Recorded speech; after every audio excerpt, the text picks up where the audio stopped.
தொழுகைக்கு இருக்கிற தனிச்சிறப்பு என்ன தெரியுமா? சாகும் வரைக்கும் நம்மோடு இருக்கிற ஒரு அமல். இந்த வணக்கம் இருக்கிறதே அது ஏழைக்கும் பணக்காரனுக்கும் பொதுவான அமல். இந்த வணக்கம் இருக்கிறதே அது ஆணுக்கும் பெண்ணுக்கும் பொதுவான அமல். இந்த வணக்கம் இருக்கிறதே உடல்நிலை சரியில்லாதவனுக்கும் சீராக இருப்பவனுக்கும் பொதுவான அமல். இந்த வணக்கம் உள்ளூரில் இருப்பவனுக்கும் வெளியூரில் இருப்பவனுக்கும் பொதுவான அமல். தொழுதுதான் ஆகணும். பாபுது ரப்பக்க ஹத்தா ஏத்தியக்கல் யக்கீன், சாகும் வரைக்கும். யக்கீன் என்னது?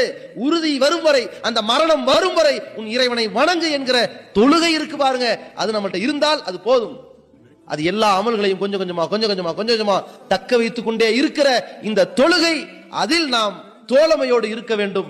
அதுதான் நம்மை சீர்திருத்தும், நம்மை சிறந்தவனாக உருவாக்கும், சிறந்த தலைவனாக அது வார்த்தெடுக்கும். அப்படிப்பட்ட தொழுகையை ஒருவன் விட்டால், தொழுகைதான் மானக்கேடான காரியத்திலிருந்து தடுக்கக்கூடியதாக இருக்கிறது.